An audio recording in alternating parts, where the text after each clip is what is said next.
Le damos la bienvenida a todos. Hoy tenemos un café con Iglesias por Zoom. Cambiamos de un sistema al otro por razones técnicas y económicas o lo que fuera. Y esto nos permite también estar en streaming. Después, en todo caso, lo explicará Diego por si queda gente afuera. Bueno, hoy tenemos con nosotros a uno de mis compañeros de bloque, pero no a cualquiera, porque tiene dos características particulares. Uno es la solidez y la convicción en sus convicciones, la solidez, la firmeza, quería decir, en sus convicciones. Eh, y por eso tenemos siempre una relación muy privilegiada de llamarnos, de preguntarnos cómo estás viendo esto, cómo ves lo otro.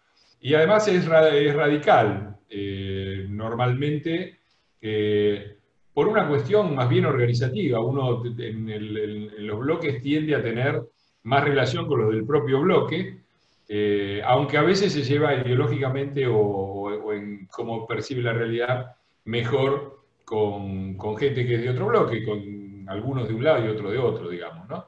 Bueno, Luis es un poco eso, es un abogado, tiene una visión muy fuerte, sobre todo en todo lo que sea temas jurídicos, legales y todos esos temas. Yo después, cuando te hagan preguntas, no se pierdan también de correrlo para ese lado, porque este gobierno no deja de dar ocasiones en donde uno pregunta por causas penales o por abusos constitucionales. Bueno, Luis es uno que tiene la formación y la visión de mirar para ese lado.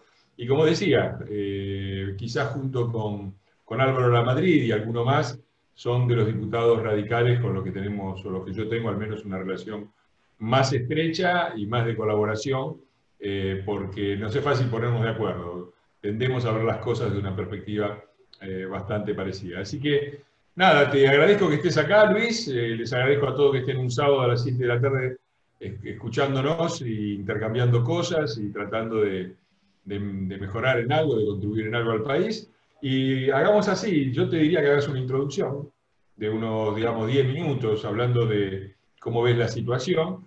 Después te hago yo un par de preguntas y después pasamos a las preguntas y respuestas de la audiencia, que es más o menos el mecanismo que seguimos los sábados. ¿Te parece bien?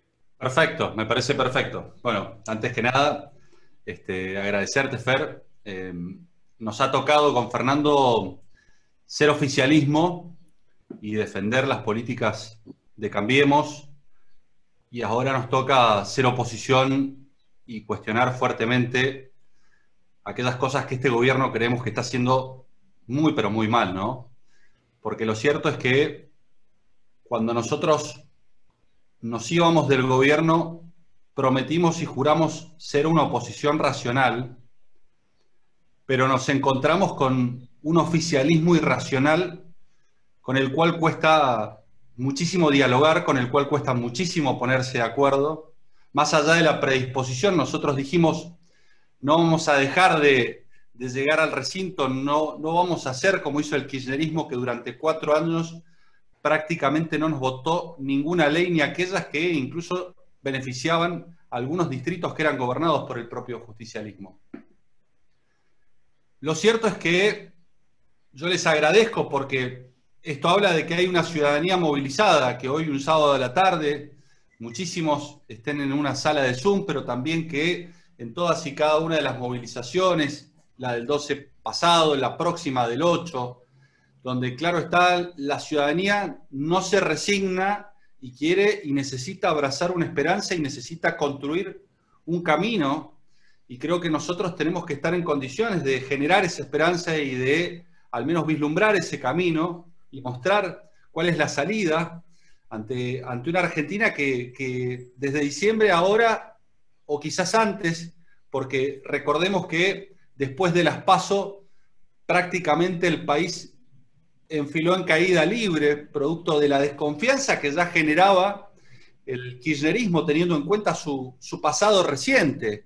teniendo en cuenta los abusos de poder que había cometido, los embates a la justicia que había realizado, teniendo en cuenta el descalabro económico, la manipulación estadística, las condiciones sociales y económicas en las cuales había dejado el país, pese a que, como bien relata Fernando en su último libro, tuvieron récord de commodities con la soja a más de $658.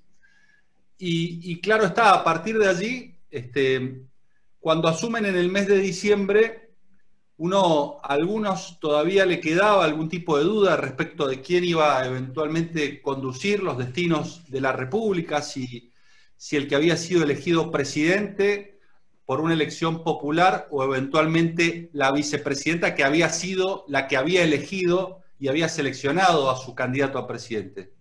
Y a poco andar, y a menos de un año de haber asumido en el gobierno, no cabe ningún tipo de duda respecto de quién conduce los destinos del país y quién en definitiva cumple una suerte o hace las veces de jefe de gabinete y se dedica a las cuestiones de administración.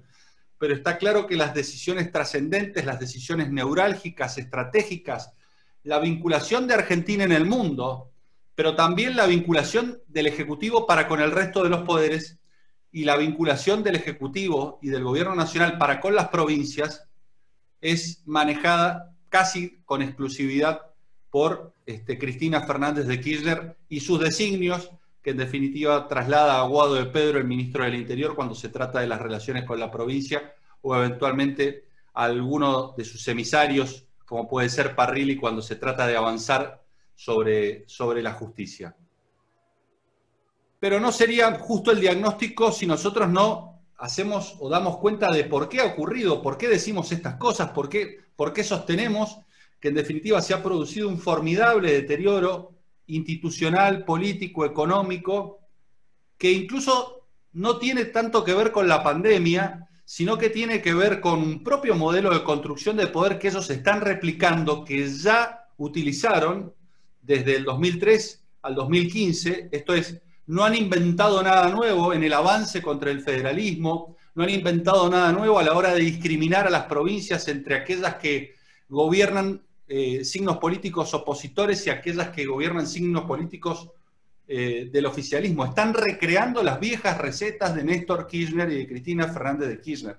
Digo, replican de manual el modelo de construcción política en donde asfixian a las provincias gobernadas por la oposición, le quitan recursos como es el caso de Cava, o las discriminan como el caso de Mendoza, en donde prácticamente le dan la mitad de los recursos que a otras provincias con el doble o el triple de población, extensión geográfica y situaciones de pandemia, donde en nada justifica esa discriminación.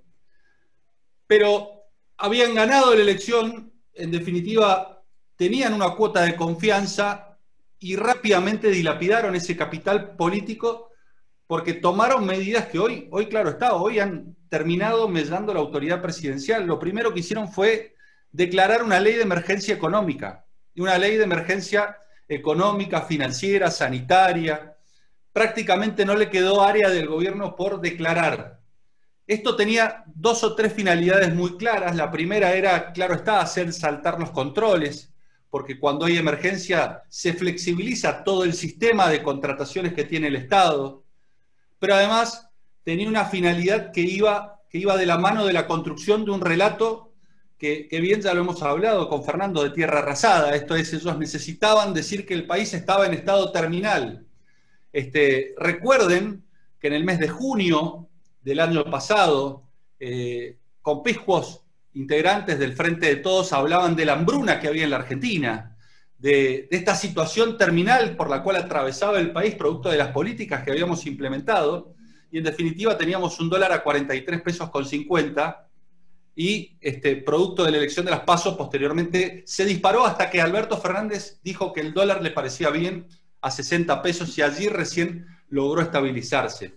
Por eso tiene razón el presidente de la Nación, Mauricio Macri, el expresidente, cuando él dice las variables macroeconómicas del país nosotros las manejamos hasta agosto. Después de agosto, todas y cada una de las decisiones e incluso las reuniones con el Fondo Monetario Internacional necesariamente eran acordadas con aquel que había obtenido más votos en la elección presidencial. pero no acabó con la ley de emergencia. Porque uno dice, bueno, fue la ley de emergencia para la construcción del relato y para evitar los controles. No, siguió, porque inmediatamente después lo que hicieron fue negarse a discutir el presupuesto, la hoja de ruta, la ley más importante que tiene un país, en donde uno discute las prioridades. Y esto hablaba a las claras de que en definitiva no solamente querían construir el discurso de tierra arrasada, sino querían manejar los recursos presupuestarios a diestra y siniestra, a como dé lugar. Y por eso, consecuencia de ello, posteriormente dictan una ley reeditando los superpoderes en donde nuevamente le garantizan al jefe de gabinete, sin pasar por el Congreso ni siquiera notificar, la posibilidad de reasignar el 100% de las partidas presupuestarias, y donde en definitiva cualquier discusión presupuestaria se torna inocua, porque el jefe de gabinete de un plumazo puede destinar y transferir recursos a como dé lugar. Y después de esto viene la pandemia, ¿no? Claro está, en donde lo agarra mal parado el gobierno, producto de una pésima planificación estratégica de las políticas sanitarias, donde en un comienzo ustedes lo vieron como ellos se jactaron de haber jerarquizado al Ministerio de Salud y cómo entraban a las oficinas del Ministerio con cánticos, pero esa jerarquización no se vio en la práctica, en la anticipación, cuando Argentina tuvo la posibilidad de combatir la pandemia y establecer estrategias de planificación de la pandemia con el diario del lunes, porque claro está, el primer caso de coronavirus en el mundo se da en Wuhan el 27 de diciembre, el 26 de enero el ministro de Salud dice que no había ninguna posibilidad, teniendo en cuenta la estacionalidad y teniendo en cuenta la distancia y los cruces de aeropuertos que existían para que llegara el virus a la Argentina. Fíjense, ministro de Salud diciendo que no existía ninguna posibilidad, que le preocupaba más el dengue y el sarampión, y así nos dejamos estar. Y así llegaban argentinos y llegaban extranjeros al país sin ningún tipo de control en los aeropuertos, con solo firmar una declaración jurada, sin siquiera tomarles la temperatura, sin hacer cuarentena, teniendo en cuenta que ya el virus estaba alojado en Europa, que estaba haciendo estragos, y así fue como el 1 de marzo tenemos el primer caso. Y a partir de ese caso, lógicamente lo que hace el gobierno, con un sistema sanitario que no estaba acondicionado, que no había sido capacitado su personal, que no se habían hecho las previsiones para la compra de test, ni en definitiva se habían capacitado los rastreadores para seguir la secuencia del virus. Rápidamente lo que hicimos el 12 de agosto fue ampliar la emergencia sanitaria y fíjense, el 12 de marzo, y fíjense, el 19 de marzo, con 128 casos, confinamos a 44 millones de argentinos. Con 128 casos.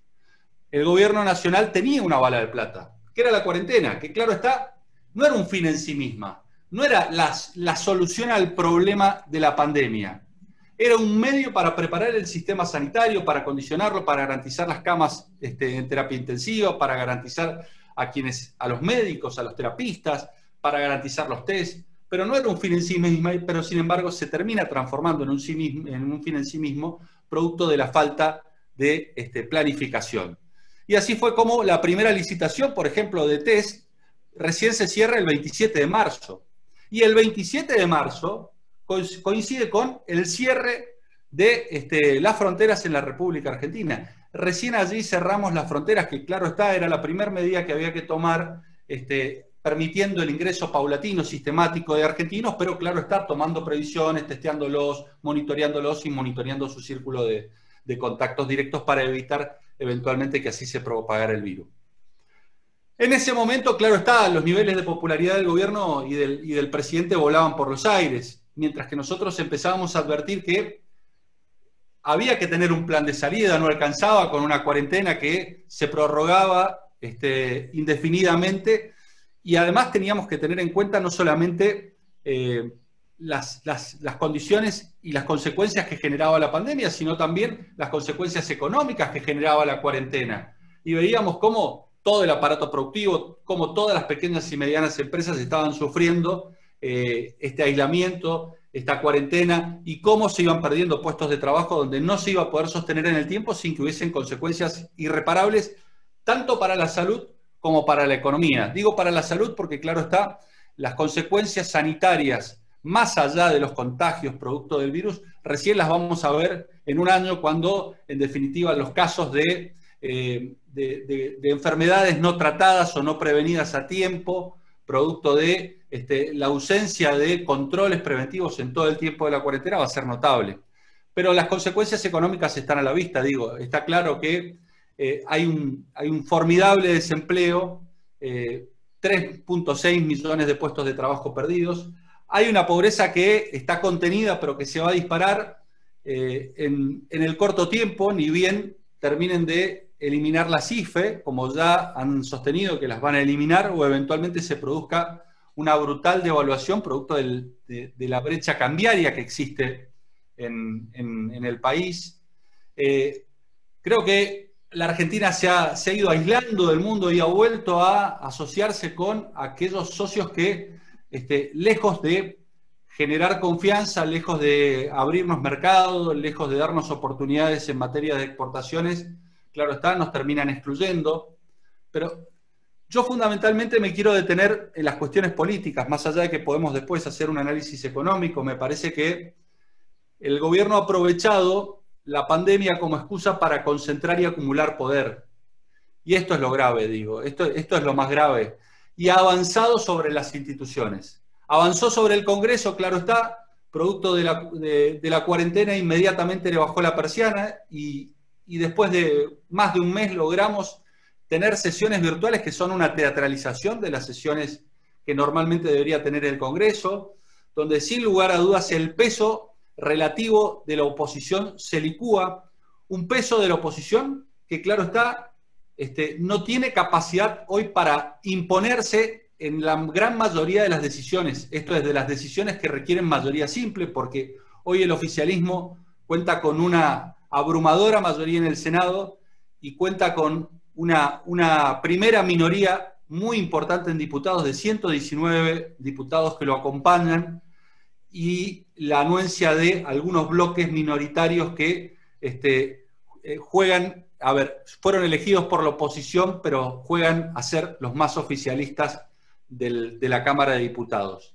Entonces, claro está, el debate parlamentario que ya había perdido, que ya se había desequilibrado producto de la decisión, prácticamente su peso institucional se degrada al ser virtual.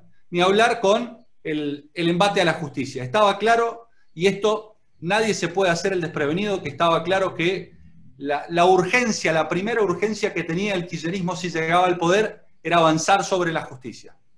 Debían desembarazarse de las causas judiciales que los tenían como protagonistas, teniendo en cuenta que fueron quienes titularizaron la corrupción más escandalosa de la República Argentina. Entonces, y la actual vicepresidenta, con 9 procesamientos, y muchos de sus funcionarios tenían estados avanzados de los procesos, en algunos casos con condenas en primera instancia, en otros casos con juicio oral, o en otros casos con pedidos de elevación a juicio, con lo cual era prioritario avanzar sobre la justicia.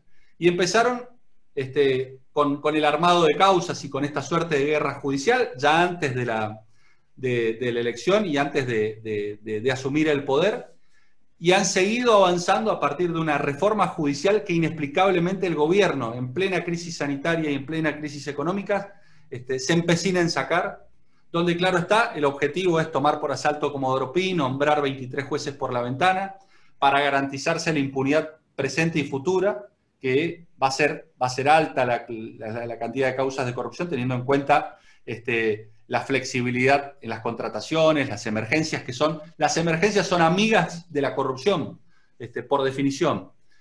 Pero además, aquellos jueces que están investigando actualmente las causas de corrupción pasada les sacan la mitad de la estructura. Esto es, los 12 jueces de Comodoro Pi, que por otro lado los nombraron ellos, porque del 83 a la fecha el Partido Justicialista en sus diversas versiones ha tenido el control del Senado de la Nación, con lo cual ellos no se pueden hacer los distraídos respecto del funcionamiento de la justicia federal, particularmente de Comodoro Pi, ni pueden rasgarse las vestiduras de que vienen a cerrar los sótanos de la democracia, cuando han sido los que han tuneleado los sótanos de la democracia en la República Argentina desde el 83 hasta ahora, porque la han gobernado mayoritariamente 25 de 37 años, pero además porque han tenido el control del Senado de la Nación, que es quien presta acuerdo a los jueces. Y a esos 12 jueces que ellos cuestionan, pero que en definitiva 10 los nombraron ellos, le sacan la mitad de la estructura, porque de las 2 secretarías le dejan una. Y ahí se juegan una carta muy importante en pos de la impunidad, que es el retardo y la demora de justicia, porque tienen que investigar las mismas causas con la mitad del personal. Y claro está, hay que hacer un doble de esfuerzo y seguramente va a llevar un doble de tiempo. Y ahí se juega la carta que Carlos Menem se jugó días atrás, meses atrás, en la causa de venta de armas a Ecuador y Croacia, donde fue absuelto no por su inocencia, sino por el retardo de demora de justicia, donde la justicia, asumiendo su propia torpeza, lo libera, lo absuelve, teniendo en cuenta la gran cantidad de años que demoraron en juzgarlo, donde Carlos Saúl Menem ya tenía condenas en primera y segunda instancia, pero lógicamente no tenía una condena firme para eventualmente quedar en autoridad de cosa juzgada. Entonces, digo, han avanzado sobre el Poder Judicial, han avanzado sobre la justicia y vienen avanzando sobre las provincias en este formidable proceso de concentración de poder, pero ya con un desgaste y una falta de credibilidad por parte de quien ejerce el poder, que es el presidente de la Nación, Alberto Fernández. Está claro que más allá de la devaluación del peso, la devaluación del peso es consecuencia de la devaluación de la autoridad presidencial y de la credibilidad que tiene el presidente de la Nación actualmente. La economía, en definitiva, se mide por expectativas y hoy la República Argentina prácticamente ha minado sus expectativas a futuro. Y concluyo con esto, así abrimos a debate. ¿Por qué digo que ha minado a futuro las expectativas que pueden contribuir a mejorar el posicionamiento en términos económicos? Porque más allá de esta abrumadora catarata de medidas que desde lo institucional han socavado los cimientos de la República, desde lo económico, el gobierno ha tomado decisiones que atrasan. Por ejemplo, pensemos una ley de teletrabajo que en cuanto se implemente va a terminar asfixiando el teletrabajo en la República Argentina, que debería ser un instrumento de desarrollo, de crecimiento, que debería federalizar las posibilidades de obtención de trabajo en el país, debería conectarnos con el mundo. Es decir, las mentes argentinas con empresas en el exterior y viceversa. Me parece, y lejos de eso, esa ley que fue resistida por más de 18 años por el sindicalismo argentino, como producto de la cuarentena y de la pandemia, se impuso como una modalidad de trabajo en no menos del 30% del trabajo registrado en la Argentina, lo que hicieron fue garantizar de que no pudiese prosperar bajo ningún punto de vista porque le pusieron cortapisas, regulaciones y normas que la hacen inviable en el futuro. La ley de economía del conocimiento. Hay un prejuicio ideológico que tiene este gobierno respecto de los que generan riqueza y no se da cuenta que los que generan riqueza son los que generan puestos de trabajo. Y no hay que ir contra los 5 unicornios, hay que promover que haya más unicornios en la República Argentina. Hay que promover que haya más Globan, más mercados libres, que la Argentina exporte talento, que genere talento a partir de las industrias del conocimiento. ¿Por qué? Porque además esas industrias contribuyen al ecosistema, porque tercerizan servicios en otras pymes, en pequeñas y medianas empresas que terminan tomando los negocios de las grandes, porque las pequeñas y medianas no tienen capacidad. ¿Qué hicieron? Les quitaron los beneficios que nosotros habíamos acordado como una política de Estado con todos los partidos políticos en el 2019. ¿Esto qué garantiza? Que claro está, que estas empresas, cuando puedan o tengan mejores ofertas, como no necesitan una gran infraestructura, sino que lo único que necesitan es un chorro de banda y algún galpón donde instalarse refrigerado, se terminan yendo de la República Argentina teniendo en cuenta que no tienen garantizadas las mismas condiciones que les dan los países de la región. Nosotros tenemos 5 unicornios, pero cuando uno analiza el mapa de crecimiento de las industrias del conocimiento, se da cuenta de que en definitiva no crecemos ni siquiera en la media de la región y que hay países como Colombia que están creciendo el doble que la República Argentina. O lo que está pasando con, por ejemplo, las telecomunicaciones, que claro está, son las que nos van a conectar al mundo o las que nos hacen caer del mundo. Y grandilocuentemente dictan un decreto de necesidad y urgencia en donde lo transforman en servicio público. Y eso a los oídos del común de la gente suena fabuloso, pero la declaración de servicio público, claro está, mella las posibilidades de inversión, de competitividad. Y si hay algo que necesitamos hoy por hoy es estar conectados con el mundo, tener competitividad, tener un sector de comunicaciones de primer nivel, como lo supimos recrear en 4 años de gestión. Pensemos que cuando nosotros asumíamos, no podíamos mantener una conversación telefónica por más de 30 segundos sin que se cortara, producto de la desinversión y el atraso tarifario que existía en el sector de las telecomunicaciones. Digo, y estas medidas han ido, claro está, mellando las posibilidades a futuro que la República Argentina tiene de insertarse en el mundo y a partir de la inserción en el mundo lograr mejorar su performance económica. Cierro diciendo que en el medio de todo esto el gobierno ha aprovechado para generar fuertes embates contra la libertad de expresión y contra muchísimos derechos y garantías que tienen consagración constitucional, digo, en donde lo que uno cuestiona es que estas restricciones a la circulación, a volver a las aulas, esta restricción a transitar libremente por la República Argentina, estas aduanas prácticamente interprovinciales que se han generado, no han sido discutidas en el Congreso de la Nación, sino que han sido impuestas dictatorialmente mediante decretos de necesidad de urgencia, que uno lo justificaba allá por el 20 de marzo, pero que no tienen ningún tipo de justificación después de la cuarentena más larga y más frustrante que ha tenido el mundo. Digo,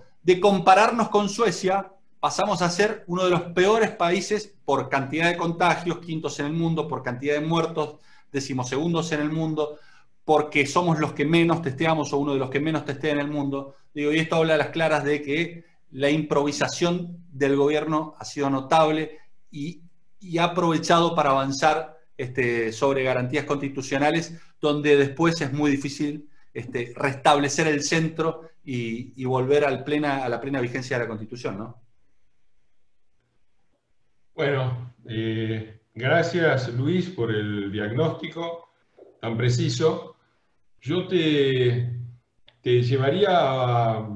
pondría el foco de todo lo que dijiste en un tema que sé que conoces bien, que es el tema justicia, para que nos digas cómo lo estás viendo, qué pensás que va a pasar con la Corte Suprema, el intento de remoción de Casal, y cómo ves también a la oposición, ¿no? Que eso también es una parte importante, cómo resistir estos atropellos, cuáles son las cosas que podemos hacer y las que no podemos, cómo estás viendo esto específicamente relacionado con el tema de justicia. Yo en su momento vi una luz de esperanza cuando se dictaba el decreto de intervención de Vicentín y además se anunciaba que se iba a enviar un proyecto de expropiación y la reacción popular hizo que el gobierno retrocediese sobre sus pasos y retirara y anular ese decreto de intervención y volviera sobre los cauces naturales el proceso concursal. Porque al menos habría la posibilidad de que a partir de las manifestaciones populares con contundencia, el gobierno recogiera el guante y eventualmente rectificara el rumbo. Y algo parecido pasó con la liberación de los presos. Recordemos que hoy estamos viviendo las consecuencias de inseguridad del conurbano de esa primigenia decisión que se tomó allá por el mes de diciembre, porque Axel Kicillof en el mes de diciembre convocó una mesa del diálogo, producto de la situación de hacinamiento que se vivía en las cárceles de la provincia de Buenos Aires, en donde llamativamente había una silla vacía con un ausente. No habían convocado a las víctimas del delito. Y esto derivó en que en definitiva terminaran, no por la pandemia, porque ya la idea la habían tomado con antelación. La pandemia termina justificando la decisión que ya habían tomado de sacar a la superpoblación o eventualmente a muchas de las personas que estaban eventualmente alojadas en establecimientos penitenciarios. Y allí las cacerolas nuevamente hicieron detener esta decisión porque eran muchas más las personas que el gobierno tenía intenciones de liberar, pero se liberaron 4.500. Con la justicia eso no pasó.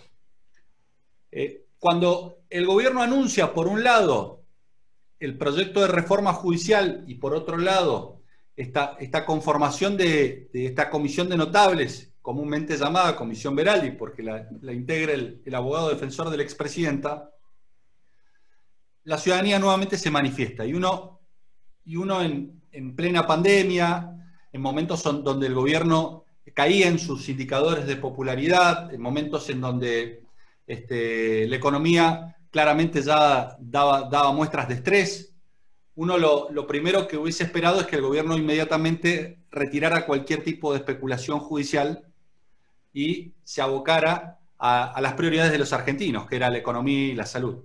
Sin embargo, nada de eso pasó. Al contrario, ese proceso se aceleró. ¿Y por qué digo que se aceleró?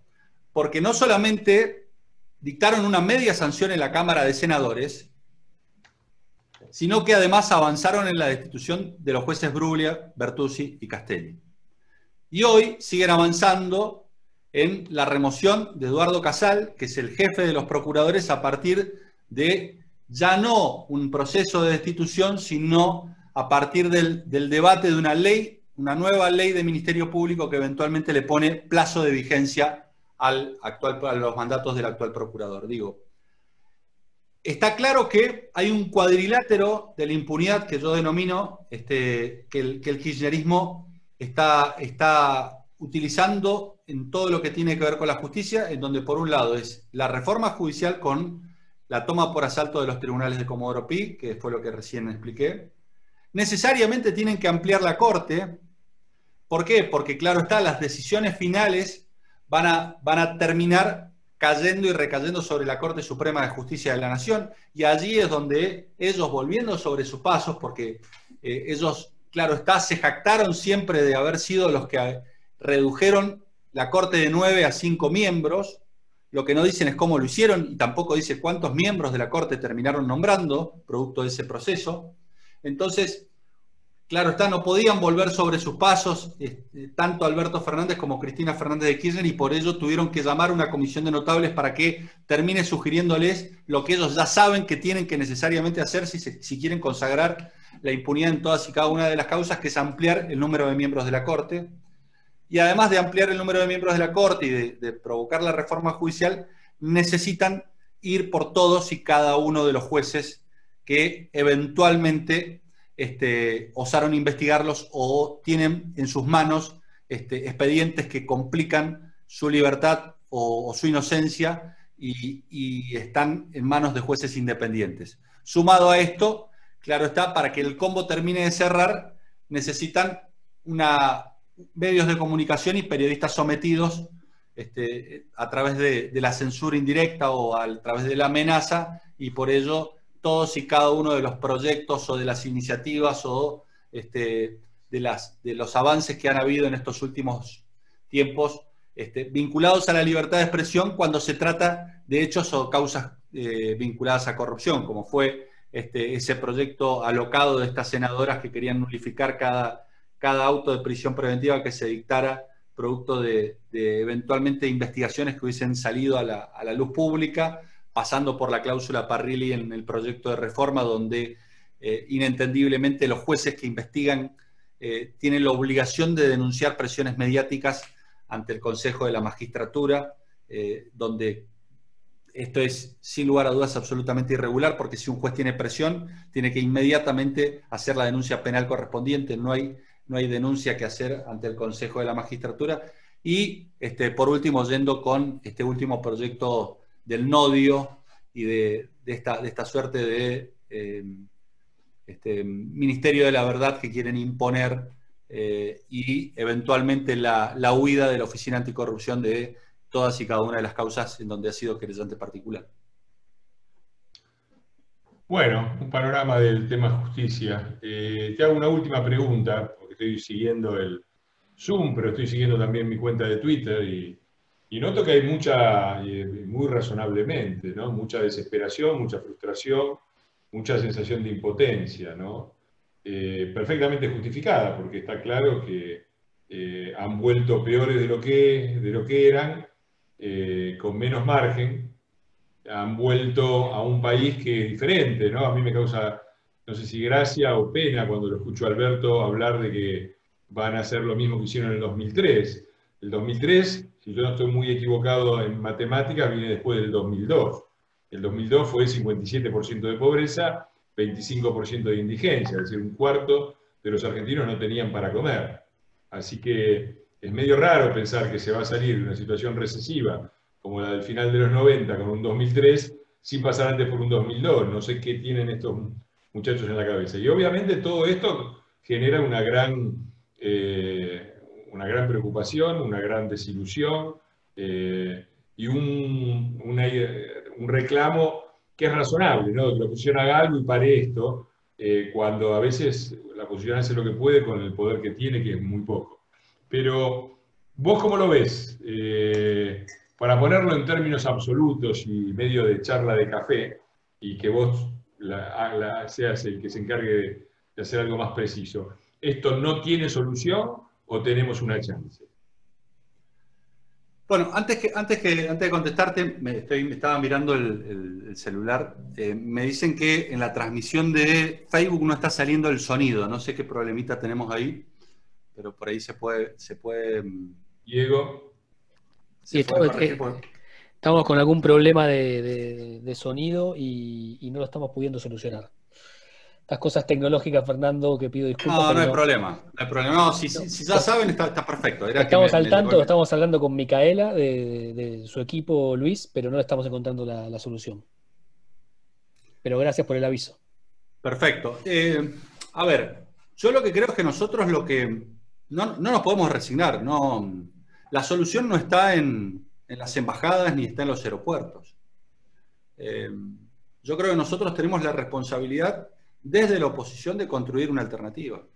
De construir una alternativa que tenga capacidad de gobernar este país y que parta, a ver, de una autocrítica, donde yo no creo en el flagelamiento, yo sí creo en la autocrítica. Nosotros tenemos que reconocer que hicimos muchas cosas bien, pero también hicimos muchas cosas mal. Que mejoramos, sin lugar a dudas, la calidad institucional y la calidad republicana de este país, eso no cabe duda. Por primera vez en la República Argentina se repartieron fondos a las provincias sin mirar el color o la pertenencia partidaria. Desde el primer momento, cuando se devolvieron los fondos del ANSES, no se avanzó sobre la justicia, al contrario, se la dejó que actuara como no se la había dejado actuar, y producto de dejar de pisarla políticamente es que avanzaron muchísimas causas contra el anterior gobierno, pero también causas contra el actual gobierno, que producto de denuncias que el propio kirchnerismo hacía. Porque creo que en materia de seguridad es incuestionable el laburo de Patricia, donde todos los indicadores dan cuenta de que después de años y años de ir retrocediendo en materia delictual y de ir avanzando las organizaciones criminales y de ir enquistándose en el poder, logramos detener la escalada delictual, logramos bajar todos los indicadores, los homicidios a 5.1, los robos violentos, las violaciones, las incautaciones fueron récord, las detenciones de narcos también. Y esto habla a las claras de que hubo una política muy clara y un mensaje muy claro que hoy no lo vemos. Hoy al contrario, vemos mensajes contradictorios, vemos que han desamparado a las fuerzas policiales, que las han desautorizado, que las denigran porque inmediatamente la asocian a una Argentina que ya no es tal. Nosotros no vivimos en la Argentina de los 70 como muchos kirchneristas creen que aún vivimos. Digo, vivimos en una Argentina democrática con fuerzas de seguridad que han sido criadas, adoctrinadas en la cultura del respeto por los derechos humanos y en un Estado de Derecho y un Estado democrático, y en nada se emparentan con ese Estado represor de los 70. Pero sin embargo, ese prejuicio ideológico existe, pero tiene consecuencias en la gestión y en la vida cotidiana, y lo vemos en la cantidad de muertos, de policías muertos que hoy tenemos, y eso es producto de la falta de respaldo institucional y de los mensajes equivocados que se mandan desde la política, en donde inicialmente lo primero que hicieron fueron derogar los protocolos de uso de arma de fuego, y de armas no letales, y bueno, y esto ha tenido, y donde hubieron muchísimos contrapuntos entre Bernie y Frederick respecto del manejo de las políticas de seguridad. Pero así como tuvimos puntos altos y simplemente los menciono, la política de transporte, la política internacional creo que también fue un punto altísimo, me parece que son destacados porque nos reinsertaron en el mundo, porque fuimos parte nuevamente de un mundo que no pedía gritos, porque esto también hay que decirlo. Los argentinos muchas veces creemos que somos el centro del mundo. Y el otro día repasaba los 21 consejos para el siglo XXI de Harari, y el consejo número 12 es humildad, ¿no? No creerse el centro del mundo. Ni fue China con el emperador amarillo, ni lo fue Grecia con Atenas y Esparta, y tampoco lo es Argentina, pero sí habíamos encontrado un lugar en el mundo. Y creo que ese lugar lo perdimos. Y creo que volvimos a defender a las dictaduras de Venezuela, volvimos a defender a líderes populistas que han degradado las instituciones, como Evo Morales. Digo, volvimos a lo peor. Pero si me preguntás, también cometimos errores, y yo creo que nuestros errores, lógicamente, económicamente, cometimos errores, pero me parece que el principal error, Fernando, ¿sabes cuál fue? La política social de nuestro gobierno. ¿Y por qué digo que fue el principal error? Porque nosotros no logramos cortar con el gerenciamiento de la pobreza en la Argentina.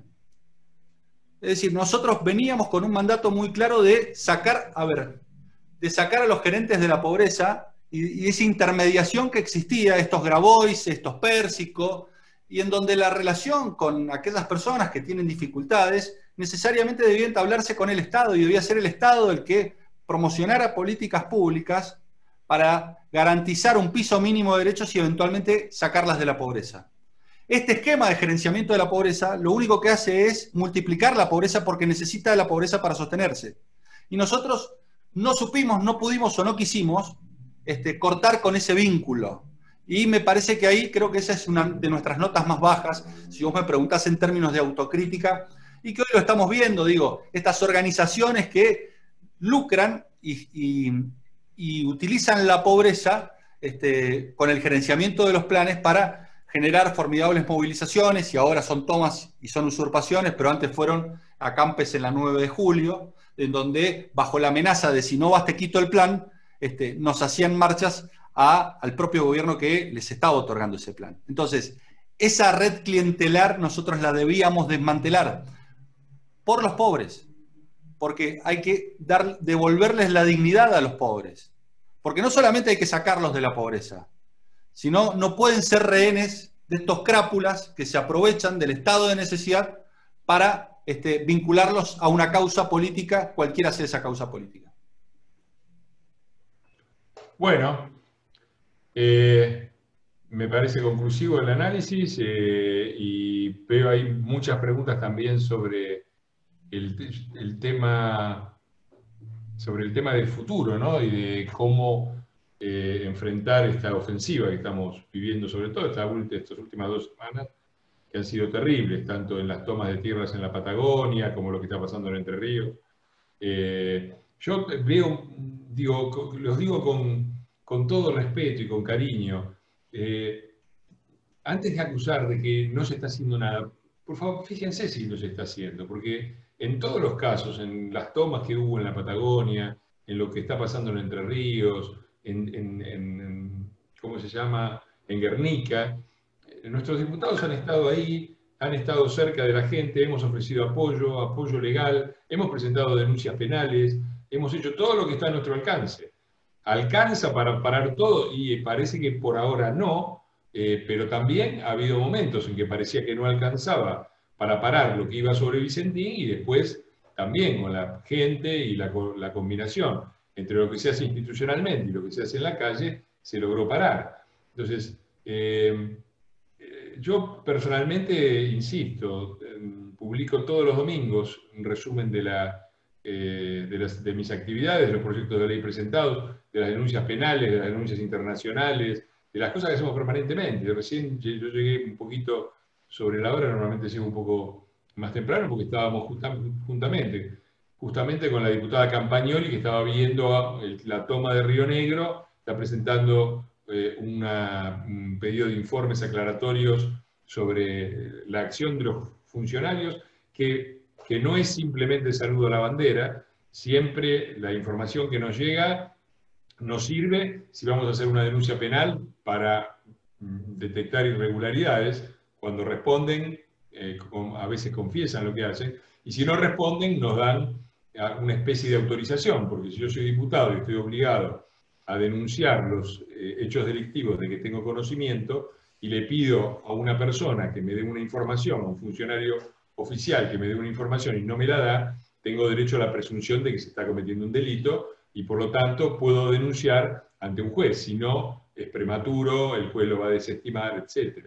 Entonces, nada, con cariño lo digo, en general son preguntas muy respetuosas, algunas no demasiado, pero los invito un poquitito también a llevarlo ahí. Me parece que hay muchas preguntas, veo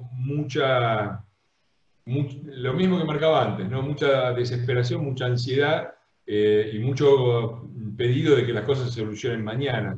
Yo no sé qué opinás vos, Luis, pero hay algo que yo sé que mañana esto no va a estar solucionado. Con suerte la vamos a poder seguir peleando, vamos a poder frenar el ritmo del deterioro, podemos evitar casos graves, pero hay una cosa que se llama poder, que es el poder político, que es el que decide en las sociedades otorgar a sus gobernantes. Acá hubo una sociedad que decidió otorgarles el poder a una banda de delincuentes y dejarlos en minoría en ambas cámaras, prácticamente sin gobiernos provinciales. Entonces, desde esa base de poder muy modesta frente a la monstruosidad que enfrentamos, algunas cosas podemos hacer y son efectivas, otras las podemos hacer y son inefectivas, o no se ven. A veces lo que no se ve es que se frena, ¿no? La pregunta es, si no hiciéramos todo lo que hacemos, no solo los que estamos en las instituciones, los políticos, sino la gente que sale a la calle, ¿hasta dónde hubieran ido? ¿No? Eso creo que es una buena medida a tomar. Pero bueno, paso a Diego para que tome el diálogo y habilite los micrófonos con el pedido de siempre de ser breves para que entren más preguntas. Muy bien, muchísimas gracias Fernando y gracias a Luis por esta exposición. El primer anotado en este turno era Jaime, que hasta hace unos minutos lo vi por ahí. Le pedimos a Jaime que se habilite el micrófono. Acá estoy.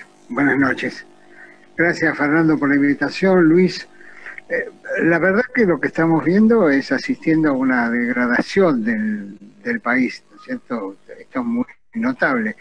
Y yo entiendo que estamos en minoría en todos lados, nos pegan cachetazos, pero a veces pienso y miro que no faltaría poner el cuerpo, como los funcionarios o los diputados, los senadores de Formosa, en el tema de las fronteras provinciales o en las tomas, participar la gente, digamos, nosotros que miramos, yo no quiero ir a tirar piedras ni hacer ninguna cosa de esa, pero a veces pienso que si bien estamos presentando proyectos y notas sabiendo qué van a hacer con esos proyectos y esas notas, a veces necesitamos ver más acción para que nos empujen a nosotros a la acción. Yo sé que el futuro se juega en el 2021, si en el 2021 no nos va bien, fuimos como país, como sociedad,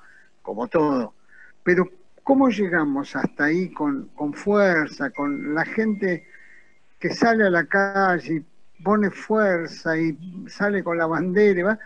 Entonces yo decía, bueno, cuando vi lo de Formosa, digo, nosotros no tenemos un senador en Formosa, ¿por qué no está en la frontera?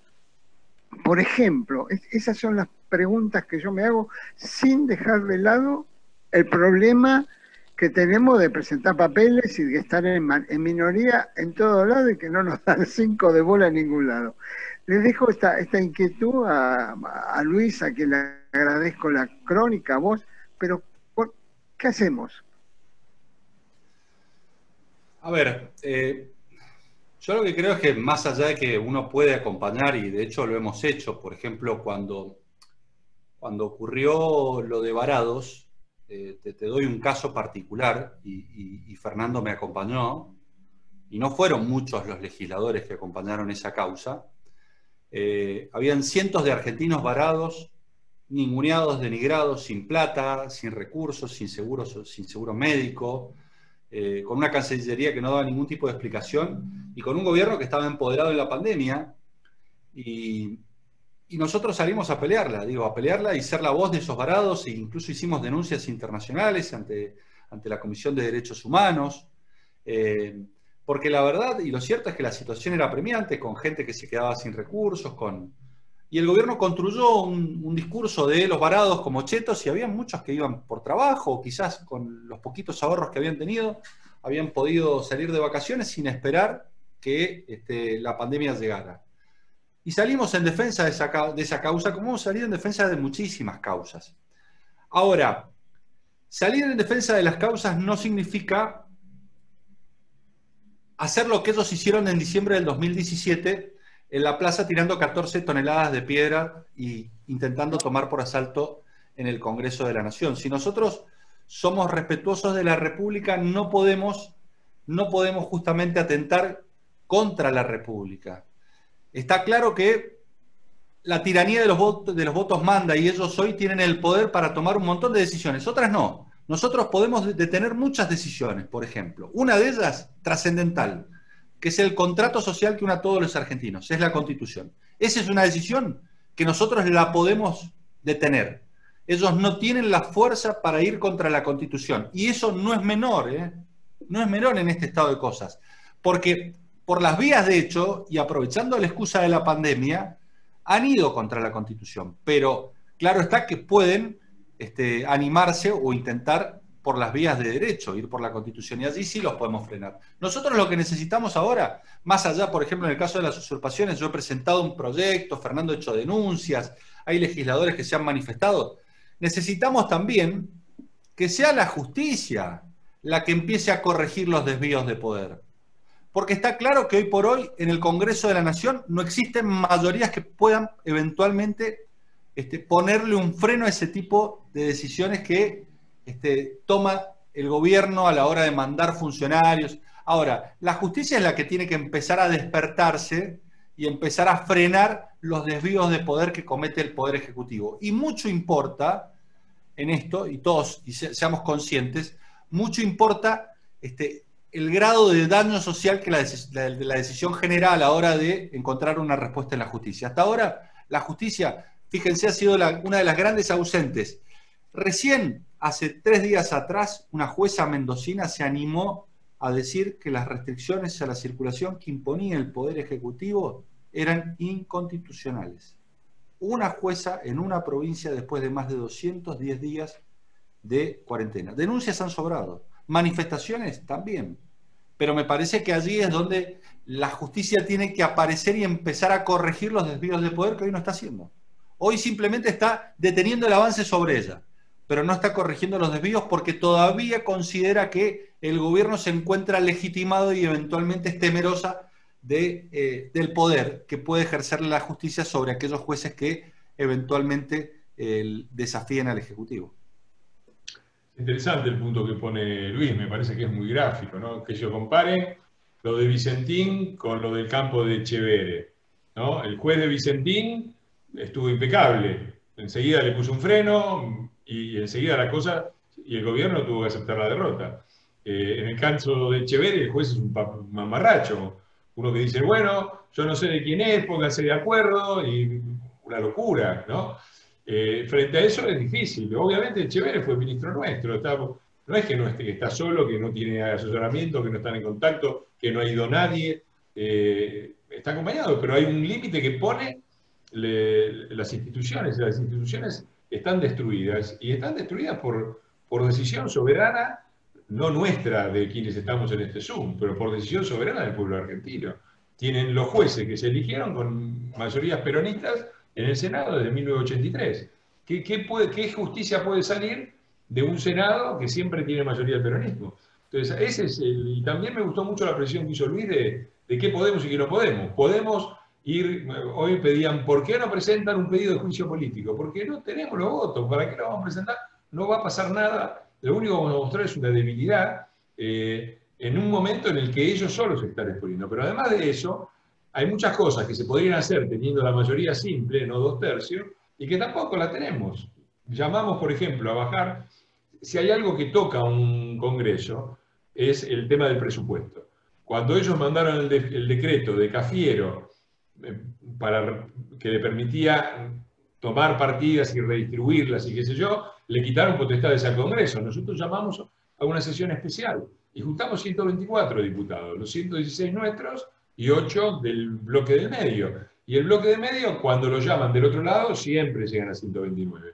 Entonces, tampoco tenemos, o sea, si un Congreso no se para de manos y no le dice esto no, cuando le quitan sus propias potestades, imagínense con lo demás.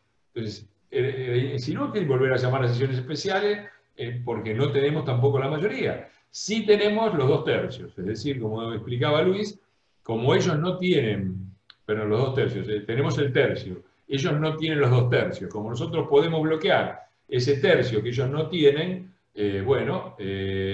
las reformas institucionales, si no ya se hubieran cargado la Constitución, ya hubieran metido la reforma de la justicia por ley, simplemente apelando a los 2/3. Bueno, eso no lo tienen, eso lo podemos parar y se ha parado, como se ha parado, qué sé yo, la designación de Rafecas, donde han ido también por todo y no han tenido quórum y no han tenido forma de imponerla. Entonces, hay muchas cosas que no suceden porque tenemos cierto poder para bloquear, pero no podemos bloquear todo, mucho menos cuando la justicia hace las locuras que hacen, ¿no? Porque lo del juez de Entre Ríos es una cosa increíble, ¿no? A mí me usurpen en mi propiedad, que entre Grabois con los muchachos y que el juez, la única respuesta que tenga es, bueno, siéntense en una mesa y pónganse de acuerdo, busquen un consenso, es un nivel de locura en la que ha caído este país, del que no va a ser fácil salir, y donde no hay garantías, tampoco está dicho que salgamos. A mí me preguntan, ¿tiene solución esto? No sé, yo creo que sí, tengo esperanza de que sí, voy a hacer todo lo posible para que sí. ¿Una garantía? ¿Cómo? Yo no puedo poner una garantía. Yo pensé que la ciudadanía argentina no iba a votar el 48% a 2 declarados a un canalla, porque Alberto creo que la palabra que mejor lo define es canalla, y a una delincuente como es Cristina, y lo votó el 48%. Eso tiene consecuencias. Eso tiene consecuencias. Algunas se pueden reparar, los daños se pueden disminuir, se puede mantener la esperanza que en el 2021 va a ser decisivo. Si queremos volver en el 2023, tenemos que tratar de volver teniendo mayoría por lo menos en una Cámara, un poco de poder. Nosotros gobernamos, caso único en la historia, con minoría todo el periodo de gobierno en las 2 cámaras, caso único en la historia.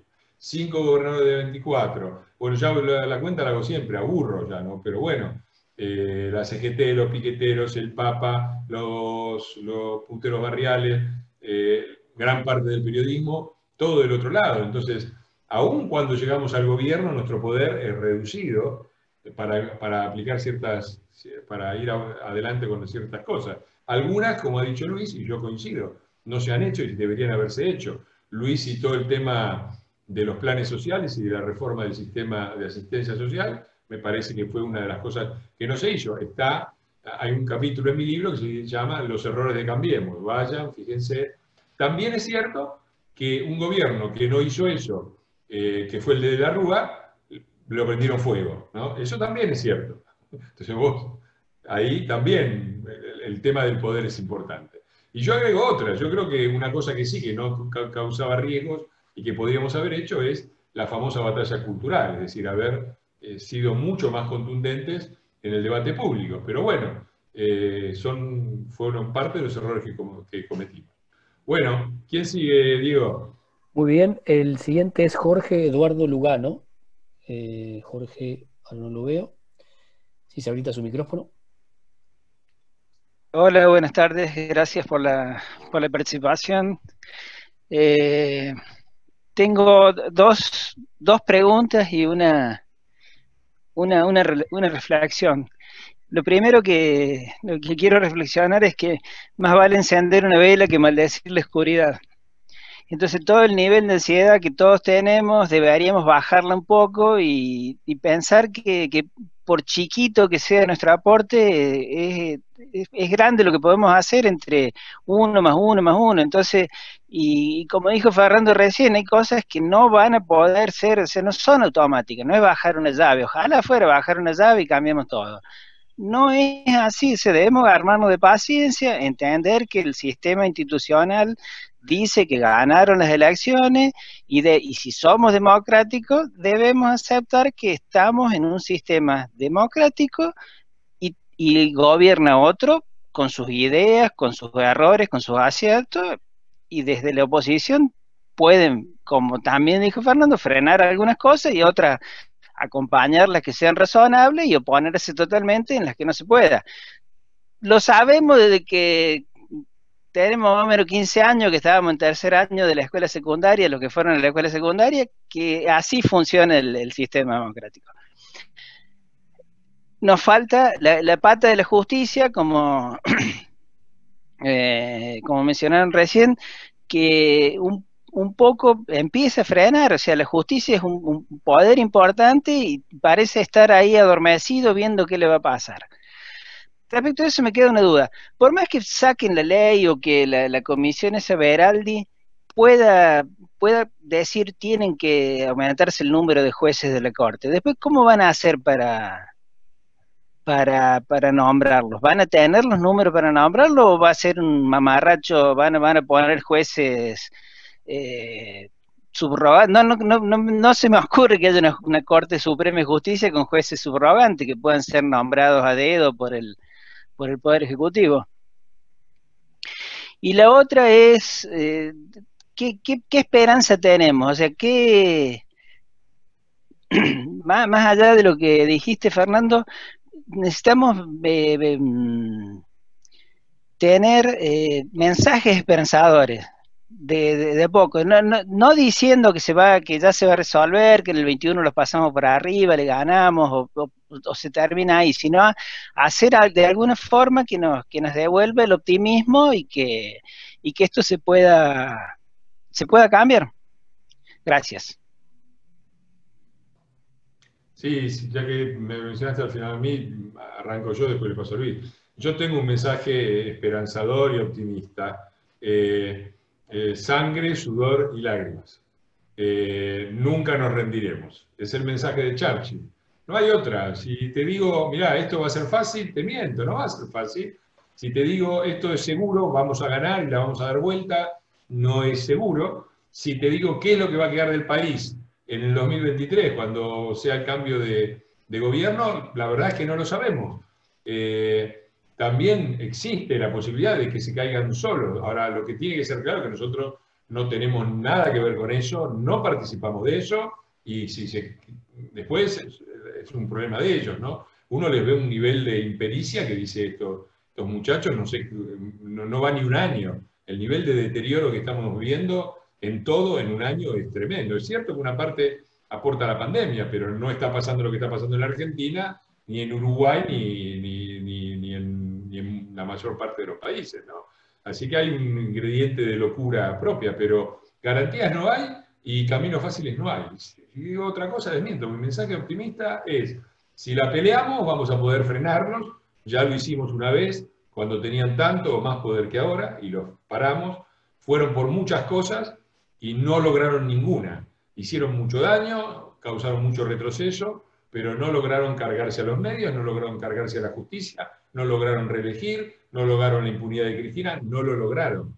Y estábamos tan desesperados como ahora. Ahora lo estamos más porque la situación económica es mucho peor. Pero, bueno, la única esperanza que tenemos es esa, nuestra capacidad de ser a la vez firmes y no caer ni en la desesperanza y abatirnos y decir esto no tiene solución, ni tampoco creer que es soplar y hacer botella y que un día por otro la vamos a dar vuelta, porque no va a ser así, desde luego. Luis. Sí, me gusta lo del discurso de las playas de Churchill, porque, claro, no rendirse supone luchar en el espacio que cada uno ocupa y cada uno tiene. Y eso es una convocatoria a la movilización ciudadana y a la movilización política, que hoy, desde cada lugar, desde cada rincón, desde la profesión o la actividad que tengamos, tenemos que hacer para contribuir al sostenimiento de la República. Y lo cierto es que tenemos que tener esperanza y no podemos perder las utopías. Frecuentemente las utopías son verdades prematuras y bueno, quizás tenemos que animarnos a soñar que una república es posible.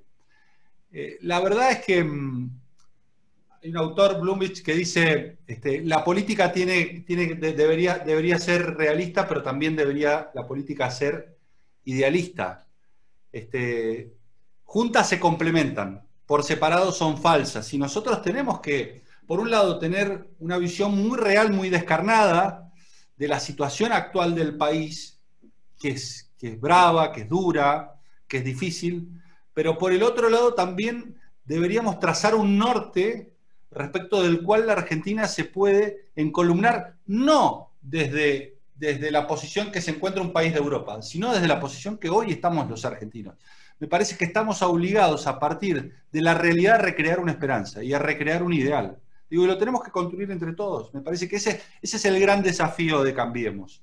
Y el gran desafío de Cambiemos es hacerlo y es aglutinar a toda la oposición que quiera efectivamente ser una oposición a este gobierno. No hablo de aquellos que quieren ser cómplices y encubridores y eventualmente lo único que buscan es diezmar las posibilidades de los reales espacios opositores. Hablo de aquellos que, como nosotros, están hartos, que hablo de aquellos que, como nosotros, son críticos, que, como nosotros, se dan cuenta de la degradación económica, social, institucional y, fundamentalmente, cultural que acarrea este gobierno. Digo, y los populismos, y esto lo dice Levinsky en el libro de Cómo mueren las democracias, actualmente se combaten con dos formas. Primero, con tolerancia política, que necesariamente tenemos que tener. Y segundo, con moderación institucional. Digo, tenemos que volver a tener moderación institucional en este país y no jugar en los flejes de la Constitución si en definitiva queremos recrear las bases de la República, más allá de que tenemos que diseñar un camino, y estamos obligados a diseñar un camino de esperanza al costado del precipicio como hoy se encuentra la República Argentina. Muy bien, muchísimas gracias. El siguiente turno es para Paula Namad. Le pedimos a Paula. Si se habilita el micrófono, ahí la veo. Ahí está. Gracias. Le pedimos brevedad, Sí. por favor. Sí, por supuesto que sí. Yo quería hacer una sola pregunta y es con respecto a Casal, a los jueces que habían despedido y se hizo la reunión con las velas frente a tribunales. Entonces ellos, ante esa presión, decidieron postergar la resolución una semana más. Y ahora resulta que parece que uno dice que sí y los demás no se sabe. Quería saber qué piensan sobre eso. Gracias. ¿Qué sabes, Luis, de esto? Bueno, yo arranco diciendo que nosotros tenemos que esperar los tiempos de la Corte, tenemos que pedir que sean más rápidos, ¿no? Está claro que la Corte tiene una deuda respecto de los tiempos en sus pronunciamientos, pero me parece que no debemos cometer el error de presionarla, más allá de sí exigirle respuesta. Es decir, nosotros le podemos exigir respuesta y es válido y es legítimo que le exijamos respuesta y además que le reclamemos coherencia, porque la Corte ya ha hecho acordadas respecto de los traslados de la República Argentina en el 2018, en el 2017, digo, ya ha tomado posiciones. Y uno de lo que le pide efectivamente a una Corte Suprema de Justicia de un país es que respete sus propios precedentes. Entonces, eso al menos nos hace albergar la esperanza de que podemos prever o anticipar el fallo en un Estado normal de derecho y con una justicia independiente. Sería llamativo que cambie de parecer y falle a contrario de sus propias decisiones, digo, que vaya contra sus propios pasos y cambie sus decisiones anteriores. Esto, sin lugar a dudas, llamaría la atención. Pero hay que, no creo que sea bueno que nosotros eventualmente la presionemos, sino que le exijamos que define esta cuestión en el mayor tiempo, en el más rápido tiempo posible. Sí, ahí yo estoy muy de acuerdo. Hablaban de las movilizaciones, yo he ido desde el 2008, voy a todas las movilizaciones, he ido a todos los banderazos. No fui, sin embargo, no fui a la movilización frente a la Corte, porque ahí hay un tema institucional de interferencia entre el Poder Legislativo y el Poder Judicial, que ir a manifestarse sobre el edificio de la Corte Suprema, me parece que está ahí en el límite de lo que corresponde o no. Yo, que estoy siempre, en esos casos me abstengo. No lo hice cuando era ciudadano, cuando estaba fuera del Congreso, desde luego que iba también a tribunales, hicimos algo en Comodoro Pi, pero siendo diputado nacional me parece que da lugar a una queja por presión de un poder sobre otro razonable, y por eso me abstuve. Pero yo tengo esperanzas, la verdad es que, ¿por qué? Por lo que dice Luis, porque irían en contra de sus propios fallos, pueden hacerlo, perfectamente pueden hacerlo, pero a un costo muy alto. Soy optimista porque creo que hay una percepción en los miembros de la justicia, no por buenas razones,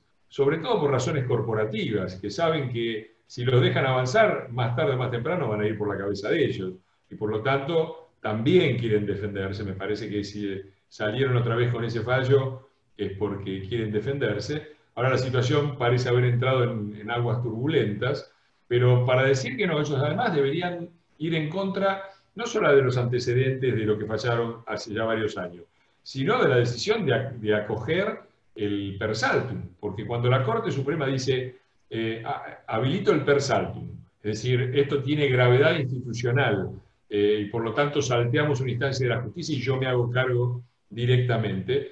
¿Qué es lo que tiene gravedad institucional? Es evidente que hay alguna maniobra grave en contra de la regularidad constitucional, si no, no hay...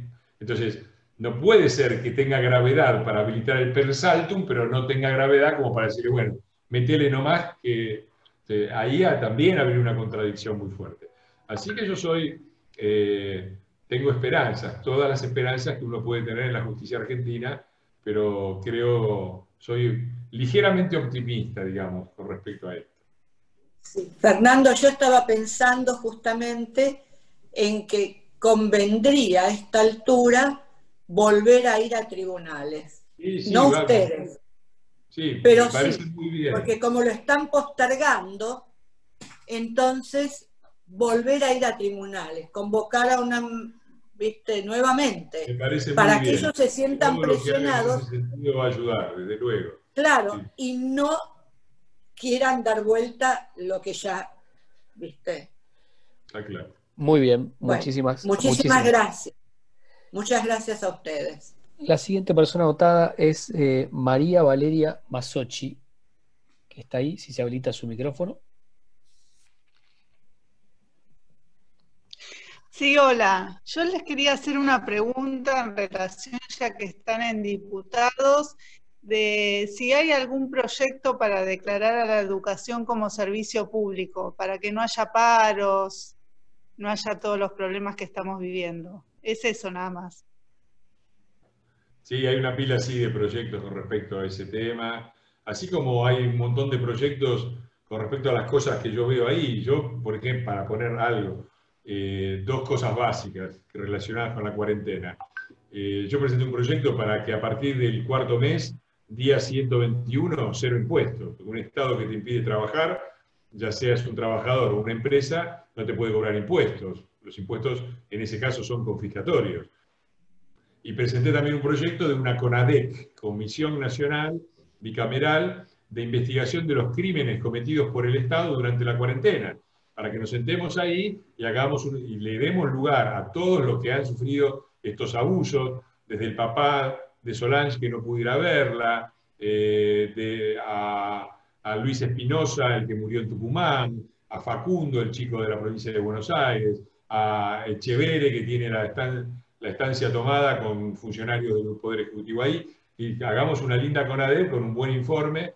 Por supuesto que yo creo que son proyectos muy buenos, ojalá haya oportunidad de aprobarlos más adelante, pero hoy no tenemos los votos, es así de simple, ¿no? Esa forma parte, no estoy diciendo no se puede hacer nada, porque después dicen, entonces ¿para qué están ahí? No, sí se pueden hacer muchas cosas, esas que sería bueno hacer, esas no se pueden porque dependen de la mayoría. No sé, Luis, si vos querías también responder a esta.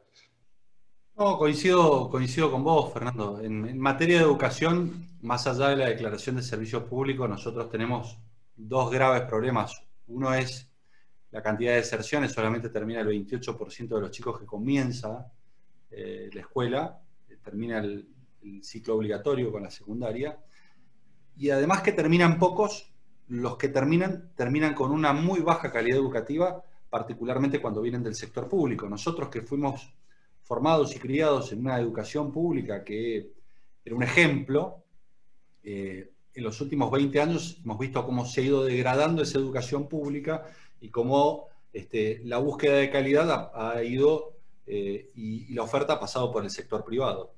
Y nosotros en ese sentido, por ejemplo, también presentamos un proyecto para generar un instituto de evaluación de la calidad y equidad educativa y una férrea nuevamente resistencia de los gremios. Y no se trataba de evaluar a los docentes, se trataba de evaluar a los contenidos, no se trataba de hacer listas negras ni macartismo, al contrario. Se trataba de garantizar un piso mínimo de contenidos que permitiera que los chicos aprendieran, porque lo más grave que está ocurriendo en la República Argentina no solamente es que terminan pocos, sino que los pocos que terminan sabiendo muy poco de matemática, de lengua, etcétera, etcétera. Y ahí es donde necesariamente uno tiene que ver cuál es uno de los factores que termina haciendo conspirar todas estas políticas que pueden eventualmente mejorar las condiciones de la educación. Y uno es el sindicalismo, que todos saben que durante nuestro gobierno, y particularmente eso se sintió con mayor intensidad en la provincia de Buenos Aires, impidió, paralizó y conspiró políticamente jugando con la educación de los bonaerenses. Digo, utilizó la educación para mellar la imagen de la gobernadora sin reparar en que en el medio afectaba a cientos de miles de chiquitos que no tenían clase y que producto de no tener clase, claro está, la brecha educativa respecto de aquellos que iban a instituciones privadas se iba a ampliar notablemente. Y hoy ese mismo gremio se resiste, por ejemplo, a volver a las aulas. Entonces tenemos un problema particularmente con los sectores sindicales, en donde Fernando ha presentado muchos proyectos, yo también, yo quiero que sean investigados por hechos de corrupción, porque manejan fondos públicos a partir de las obras sociales. Fernando ha presentado un proyecto para democratizar los sindicatos en la República Argentina, que creo que es una deuda pendiente de la ley Mucha en adelante. Me parece que, claro está, la República Argentina con sindicatos que no se atengan a la regla democrática y constantemente quieran retener sus privilegios y prebendas, no para beneficiar a los trabajadores, sino para mantener su condición de poder, lógicamente es una condición de retroceso y una de las instituciones extractivas que hacen a que fracasen las naciones, como decía Robinson y Acemoglu. Muy bien, muchísimas gracias. El siguiente turno es para Juan Ignacio Bazán. Sí, Juan Ignacio, que ahora lo perdí en... Ahí está. Ahí está. Buenas noches, Luis. Buenas noches, Fernando. Tengo dos preguntas puntuales. La primera es sobre el tema de que si como partido, como Juntos por el Cambio, tienen para recaudar los votos de los partidos más chicos o tratar de lograr una alianza con esos partidos para de una vez por todas lograr una mayoría en el Senado o en la Cámara de Diputados. Esa sería una pregunta. Y la otra es que, bueno, como mendocino, me gustaría saber si tienen algún proyecto que trate el reparto injusto que está sufriendo la provincia de Mendoza, el reparto de los fondos. Muchas gracias.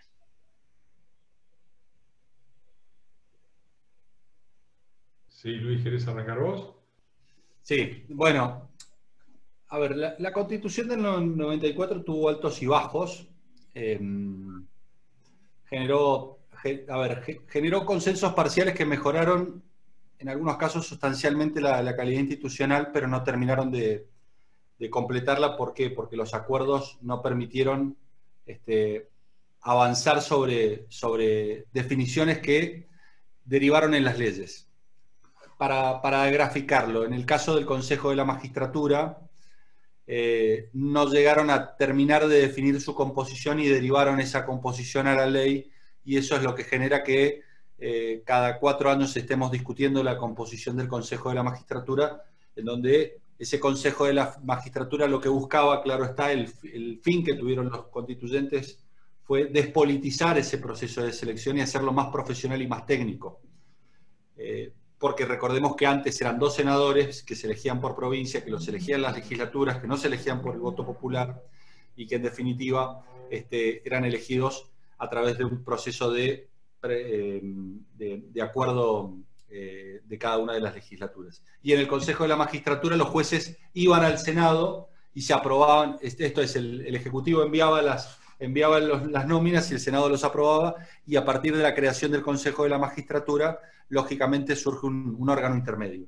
Y en el tema de la coparticipación pasó otro tanto. Como no se pudieron poner de acuerdo respecto de cómo hacer para repartir los fondos, dijeron para que haya una nueva ley de coparticipación es necesaria la unanimidad de todas las provincias. Y esto hace casi, te diría, imposible que nosotros podamos discutir un reparto racional y objetivo de fondos. Y como agravante, sobre la ley de coparticipación surgieron los recursos de libre disponibilidad por parte del Poder Ejecutivo, que en definitiva terminan siendo una coparticipación para los amigos, o una coparticipación encubierta, los famosos ATN.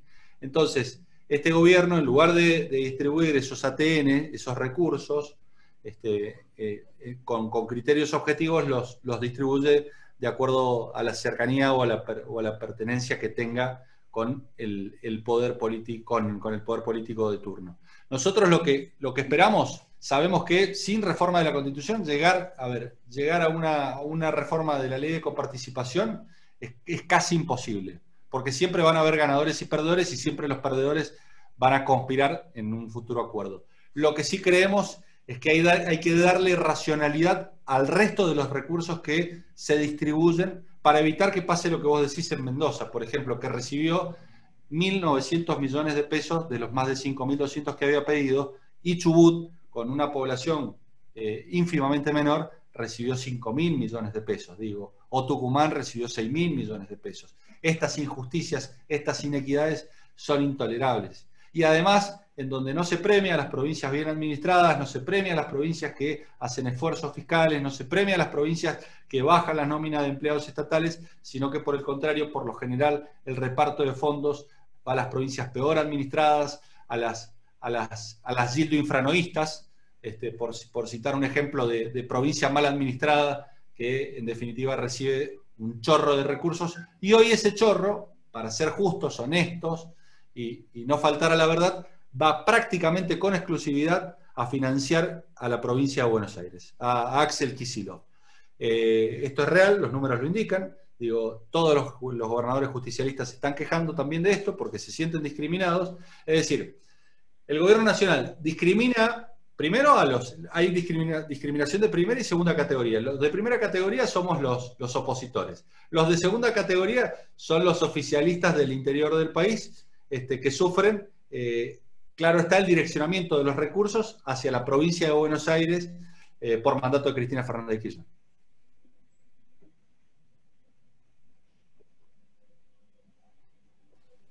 Muy bien. Estamos con tiempo para alguna pregunta más. Le pregunto a Luis, tenemos un margen. Sí, perfecto. Mariano Marx era el siguiente anotado. Ahora lo perdí en este panel. Mariano, si se habilita el...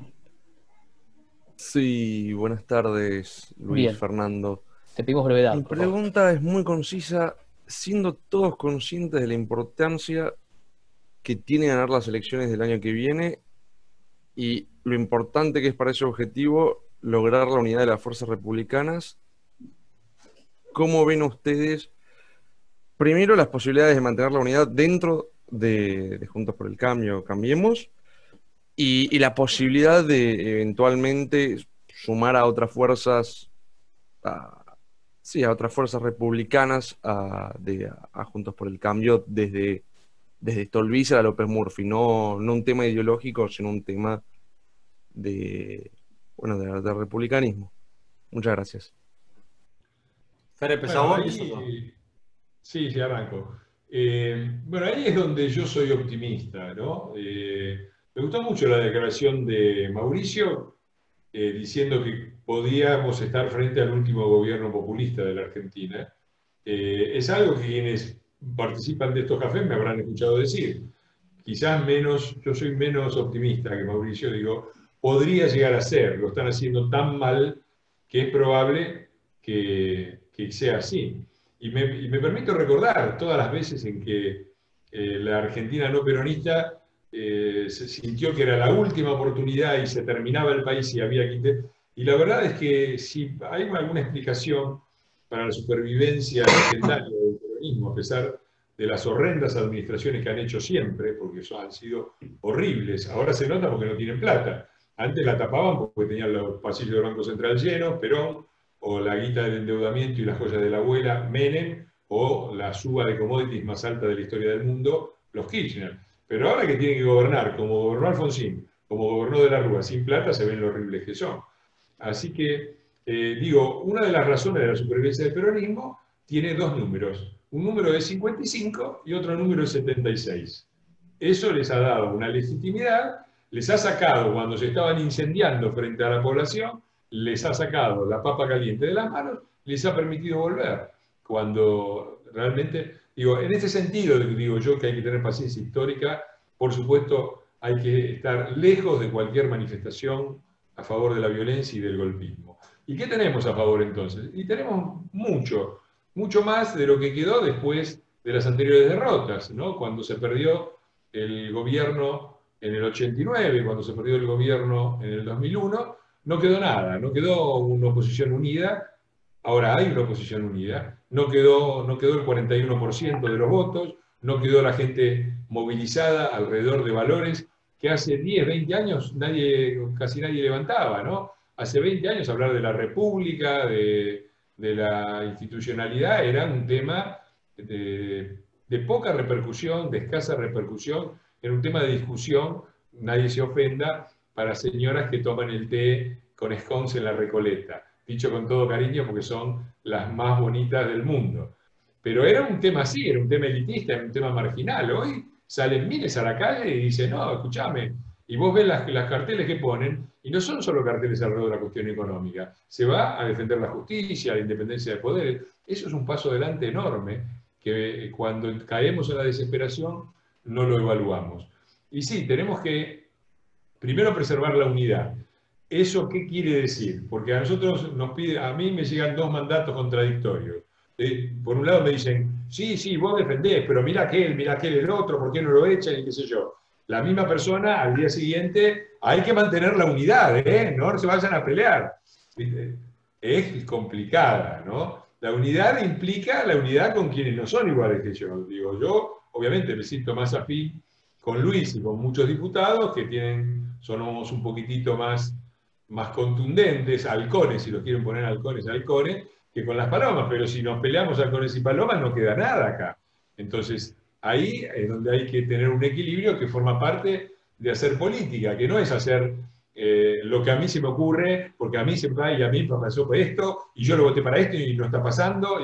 Eso es, digo, los chicos a los 5 o 6 años aprendimos que entre nuestros deseos y la realidad hay un amplio territorio que no siempre logra colmarse. Bueno, en política también es lo mismo. A mí me causa gracia, dicen, no, porque están en la rosca y qué sé yo, y de acá y de acá. Digo, ¿vos cómo armás la fiesta de Navidad vos? Dice, porque empezar, si viene este primo, este no va a querer venir, entonces primero lo llamo a este, pero yo no puedo, con este estoy medio peleado, así que le voy a decir a la tía que lo llame. Bueno, y eso también pasa en el Congreso, es como la fiesta de Navidad. Hay una necesidad de buscar acuerdos y de armar una fiesta de Navidad en donde está también ese primo que no nos gusta mucho, porque si lo echamos al primo no viene la tía, que es macanuda, ¿se entiende? Entonces, yo creo que no estamos tan mal. Tenemos una ciudadanía movilizada, tenemos una oposición que, a pesar de que venimos todos de diferentes experiencias y hay quienes se podrían definir como socialdemócratas y quienes se podrían definir como liberales o social cristianos, y hay mucha gente con pensamiento. tenemos en claro que hay algunos puntos que son en común, que son la defensa de la República, la lucha contra la corrupción, la lucha contra el narco, el respeto de las instituciones, y los tenemos que mantener así, unidos alrededor de las cosas que compartimos y tratando de tolerarnos en las que no compartimos. Si lo hacemos, creo que tenemos una buena chance. Y a mí me parece muy bien que haya incorporaciones de gente respetable. Yo me he agarrado y la he criticado a muerte a Margarita, sobre todo cuando se fue con Massa, y lo sigo haciendo, y cuando se pone de nuevo en, ay, pasó esto o del otro, digo, fíjate vos lo que hiciste, ok, pero si me dicen traigan a Margarita, y sí, tráiganla, porque me parece que pasa ampliamente el filtro de una persona decente, que respeta a la República, que ha hecho cosas importantes. La causa de Otesur, así como se fue con Massa, es cierto, también fue la que metió lo de la causa de Otesur, que fue es una de las que está más avanzadas, ¿no? Es chiquitita, pero muy dañina y desde el punto de vista de Cristina Kirchner. Entonces, me parece bien. Yo trataría de traer más liberales. Me encantaría que estuvieran Lopercio, que estuviera Ricardo López Murphy. Tuvimos hace poco un Zoom con él y antes lo habíamos tenido con Darío. Esta semana, en el programa de televisión, el Medioevo Peronista, véanlo, hicimos una síntesis del Zoom con las mejores frases de Darío en su Zoom, ¿no? En una de las secciones. Así que yo quisiera más bien incorporaciones de otro lado. Otros, como Piquetto, quieren traer peronistas. Yo no me voy a poner, digo, tráeme gente presentable, ojo, digo, no me vayan a traer a Gildo y Fran, por favor. Pero si es gente comprometida con la República, y me parece bien, yo no me voy a poner a pedirles auto de fe antiperonista a nadie, y no los aceptaría yo, que me los pusieran, no aceptaría que me dijeran, estás acá, no puedes publicar el libro que publicaste, publico lo que se me da la gana, y si no, échenme, pero tampoco puedo, por lo tanto, pedirle a alguien que entre diciendo muera Perón, cantá la marchita, no me importa nada, vení, entrá, ayudá y colaboramos, y probablemente tengamos visiones diferentes, ¿no? Porque está claro que no soy peronista, no sé si lo tienen claro ustedes, pero creo que está bastante claro. Pero tampoco soy peronista en el mal sentido, de ser peronista en el sentido de discriminar y pedir esas cosas. Me parece que no estamos tan mal, me parece que hay algunas cosas que están bien, creo que la estamos peleando razonablemente. Cuando digo estamos, me refiero tanto a los representantes de la oposición como a los representados. Siempre hay errores, siempre hay cosas que por ahí una ley que uno votó y después dice, uy, mirá, no me había fijado en esto, me están matando, y tienen razón, puede ser, hemos cometido errores, pero en las cosas básicas creo que la oposición lo ha hecho razonablemente bien, considerando todas las dificultades de la pluralidad que somos y de la necesidad de estar juntos, porque si no, no tenemos ninguna posibilidad de cambiar las cosas, ¿no? Luis. Sí, la verdad que esta disyuntiva de mantener la unidad y aceptar las diferencias en un espacio que es un colectivo de fuerzas distintas, porque lo integra el PRO, la Coalición Cívica, la Unión Cívica Radical, digo, ya se resolvió hace muchísimo tiempo, desde el principio de la no contradicción. Si nosotros creemos que el valor de la unidad es prioritario, está claro que no podemos reclamar uniformidad, está claro que tenemos que aceptar las diferencias, porque si no, básicamente esto es imposible. Y yo creo que de cara al 2021, y no tengo dudas, digo, y de cara al 2023, nuestra fuerza política está totalmente consolidada. Consolidada porque gobernamos 4 años y rompimos ese viejo mito que tan bien describe Fernando en su libro, que se lo decía un viejo peronista en una milonga, que Argentina solamente la pueden gobernar los peronistas. Pero además logramos cohesionarnos en la oposición. Y yo no tengo dudas de que Juntos por el Cambio llega al 2023 unido. Alcanza y probablemente no alcance, probablemente tengamos que ampliarlo, seguramente tengamos que ampliar. Y yo veía por ahí en el chat que escribían, espere, es el límite. No es el límite, espera. No. Los únicos límites tienen que ver con los valores que nosotros representamos, con la defensa de la República. Y probablemente en estos acuerdos que necesariamente tenemos que hacer y que empezar a transitar para unificar a todos los que sostenemos y creemos que es posible una Argentina distinta y que es posible gobernar con valores republicanos y que es posible insertarnos al mundo y crecer y desarrollarnos como cualquier país normal, probablemente tengamos que hacer acuerdos. Sin lugar a dudas, va a ser más difícil que esos acuerdos se logren en el 2021, porque está claro que es una elección legislativa en donde no podemos negar las posibilidades que otras fuerzas políticas eventualmente se presenten, midan fuerzas, vean si tienen capacidad para entrar en el Congreso de la Nación y para avanzar en el debate público en una de las instituciones como es el Poder Legislativo, pero donde claramente el desafío es acordar con todos los que tienen valores republicanos y con todos los que quieren expresar a la oposición. ¿Y por qué pongo énfasis en los que quieren expresar a la oposición? Porque hay mucho caballo de Troya, porque el diablo mete la cola, porque el oficialismo juega, y no solamente juega con sus jugadores, sino que juega con jugadores que se ponen la camiseta de la oposición. Entonces, vamos a tener dificultades para acordar con esos caballos de Troya. Casi les diría que va a ser imposible. No esperen que podamos acordar con aquellos que son financiados por el oficialismo. Vamos a hacer todos los esfuerzos para acordar con todos los sectores que tengan vocación republicana y que quieran derrotar al kirchnerismo.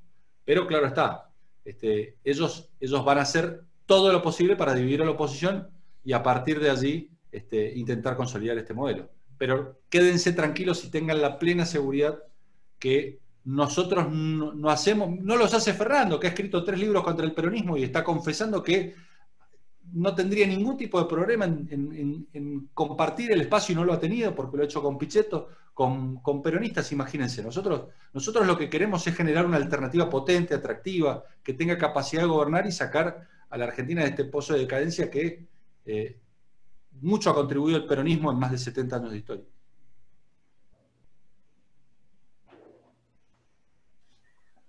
Muy bien, Fernando. Tengo una mala noticia para vos, y es que hemos roto nuestra regla autoimpuesta de no superar 1 hora y media de charla.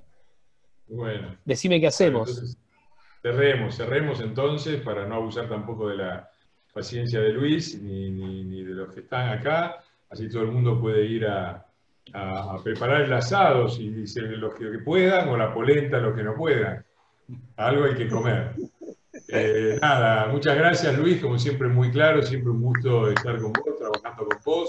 Gracias a todos y cerramos como siempre. No sé si vos querés decir algo para terminar. No, gracias a vos, Fernando, y a todos los que me han soportado por 1 hora y media. Para mí ha sido un placer compartir el estado con ustedes. Abrimos micrófonos. Muchas gracias. Gracias, Fernando. Gracias por el café. Gracias a todos. Gracias. Gracias por el esfuerzo. Gracias. Muchas gracias.